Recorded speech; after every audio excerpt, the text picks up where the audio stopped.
ఇచ్చినాడు మహానుభావుడు. ఏమని ఇచ్చినా అంటే, ఇద్దరు మిత్రులు ఒకే రోజు ఉదయం నిర్జరారణ్యం గుండా నడుచుకుంటూ వెళుతున్నారు. అంటే అక్కడ ఏమి ఉండవు, అడవి గుండా వెళ్ళిపోతున్నారు ఇద్దరు మిత్రులు. అకస్మాత్తుగా వారికి సమీపంలో ఒక పొదపై నుంచి ఒక సన్యాసి ఆర్దుర్ధాగా ఆయాసంతో రొబ్బుతూ వస్తూ కనిపించాడు. ఆ పోతూ ఉన్నట్టు ఇద్దరు స్నేహితులు పోతున్నారు అడవిలో. ఒక సన్యాసి ఒక గుట్ట పొదలో నుంచి ఆయాసంతో రొబ్బుతూ వచ్చాడంట వాళ్ళ దగ్గరికి.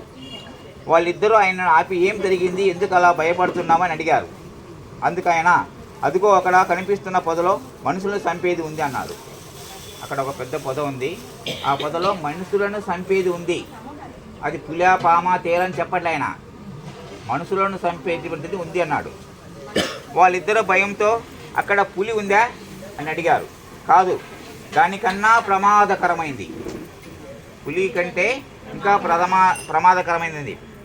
నేను కొన్ని మూలికల కోసం తవ్వుతుండగా అది బయటపడింది అన్నాడు ఆయన. ఆ సన్యాసి, నేను కొన్ని మూలికలు కావాల్సింది ఈ అడవికి వచ్చాను, అవి తవ్వుతుంటే అది బయటపడింది, అది ప్రమాదకరమైంది అని చెప్పాడంట. ఇంతటికి ఏమిటది, ఇంతకు ఏందది అని ఇద్దరు అడిగాడు బాటసారులు. వాళ్ళిద్దరూ కంగారుగా బంగారు నాణ్యాల గుట్ట అన్నాడు సన్యాసి. ఇద్దరైనా అది బంగారు గుట్ట అని సన్యాసి అన్నాడంట. వాళ్ళిద్దరూ సంతోషంగా ఎక్కడా అని అడిగారు. అదిగో ఆ పొదల్లోనే ఆయన చూపించాడంట అని వేలు చూపించి తన దారిన తానే వెళ్ళిపోయాడు. వాళ్ళకు చూపించి ఇది బంగారు ఉంది అక్కడ చూసునిగిరి వెళ్ళిపోయాడంట. అప్పుడు వాళ్ళిద్దరూ ఆ పొదపై పరిగెత్తుకుంటూ వెళ్ళి చూస్తే నిజంగానే అక్కడ బంగారు నాణ్యాలు కనిపించాయి. ఆ సన్యాసి అక్కడ ఉన్నాయి పోయినాయనంటే నిజంగానే అక్కడ ఉన్నాయంట.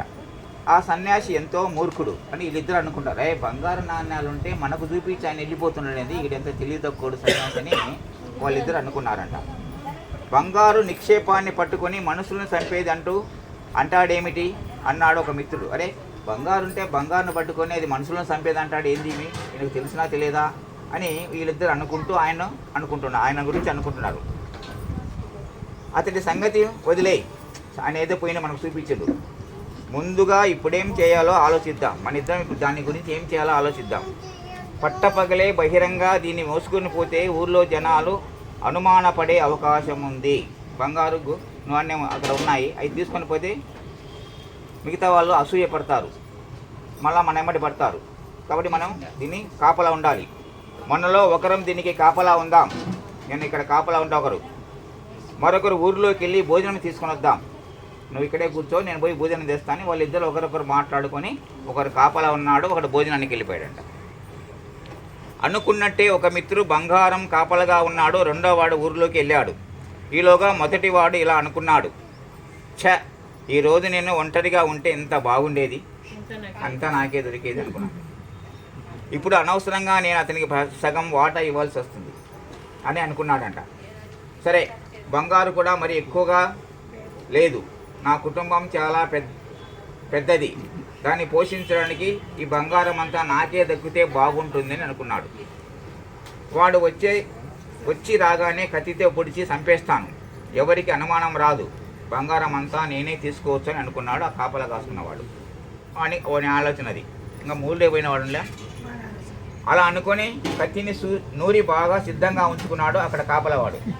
ఇది ఇలా ఉండగా ఊరిలోకి వెళ్ళిన రెండో వాడు ఆలోచనలో ఇలా ఉంది, వాడికి సగభాగం ఎందుకు ఇవ్వాలి, మొత్తం బంగారు నేనే తీసుకుంటే సరిపోద్ది కదా, అసలే వానికి నాకు చాలా అప్పులు ఉన్నాయి, నా జీవితంలో నేను ఏదీ తీసుకోలేదు, వాడికేమో అప్పులు లేవు, ఉన్నవాళ్ళు స్నేహితులుగా ఉన్నారు, కాబట్టి ఖచ్చితంగా బంగారంతే నాకే దక్కాలి అని భోజనాన్ని పోయినవాడు అనుకున్నాడు. కాబట్టి నేను తీసుకుని భోజనంలో విషం కలుపుకొని వచ్చాడు. సరే, అది తినివాడు చచ్చిపోతాడు, ఎవరికీ తెలియకుండా బంగారం అంతా నేనే తీసుకుని పోవచ్చు అనుకున్నాడు అన్నానికి పోయినటువంటి వాడు. వీళ్ళిద్దరి కథ అట్లా ఉంది. సరే, అలా వాడు భోజనంతో విషం కలిపిన మిత్రుడి కోసం విధి దగ్గరికి వెళ్ళాడు. ఆ నిధి ఉన్నటువంటి ప్రాంతానికి ఇటు విషం కలుపుకొని భోజనం తీసుకుని పోయాడు. అతని దగ్గరికి రాగానే వాడు కత్తితో ఈయన పొడిచాడు. వాడు ముందే ప్లాన్ వేసుకున్నాడు కదా, వాడు వస్తుగానే కత్తి బాగా నూరుకొని కత్తితో పొడిస్తే వాడిని పీట వదిలేసుకుని మొత్తం నేనే తీసుకొస్తుంది. ఈడేమనుకున్నాడు, వాడు విషం పెట్టిన అన్నం తింటే వాడిపోతాడు, నాకు దొరుకుతుంది వాడు అనుకున్నాడు. సరే, వాడు అన్నం తీసుకొని విషం కలుపుకొని వచ్చాడు. వాడు వచ్చి రాగానే ఈయన కత్తితో పొడిచాడు, వాడు పట్టణ చనిపోయాడు. పిచ్చివాడు సగం బంగారు కోసం ప్రాణాలు పోగొట్టుకున్నాడు అని వాడు అనుకున్నాడు. ఎవడు కత్తితో వచ్చిన వాడు. ఇంకా నేను భోంచేస్తాను అనుకొని ఏమాత్రం అనుమానం లేకుండా తెచ్చిన అన్నాన్ని తిన్నాడు. అరగంట తర్వాత అతని ప్రాణాలు అనంత వాయువులోకి వెళ్ళిపోయాయి. ఇద్దరు పోయింది.